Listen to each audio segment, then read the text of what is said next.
Dalam momen Lebaran Idul Adha 1446 Hijriah, Presiden Prabowo Subianto menunaikan sholat Idnya di Masjid Besar Istiqlal, Jakarta pada Jumat pagi. Tampak Presiden Prabowo Subianto tiba di Masjid Istiqlal pada pukul 6.47 waktu Indonesia Barat. Sholat Id yang dihadiri seluruh jajaran Menteri Kabinet dan ribuan jamaah ini pun berlangsung secara hikmat. Sedang untuk Wakil Presiden Gibran Rakabuming Raka memilih untuk menunaikan sholat Id di kampung halamannya Solo, Jawa Tengah. Seusai menunaikan sholat, Presiden Prabowo Subianto mendengarkan khutbah dan menyalami beberapa warga. Bahkan tidak hanya itu saja, Prabowo juga menyalurkan hewan sapi kurban miliknya dan milik Wakil Presiden Gibran Rakabuming Raka ke panitia Masjid Istiqlal yang nantinya akan diberikan kepada 2.000 anak yatim.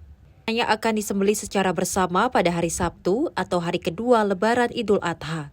Dari Jakarta, Fahrizal, Rona Bayu, Simpo TV melaporkan.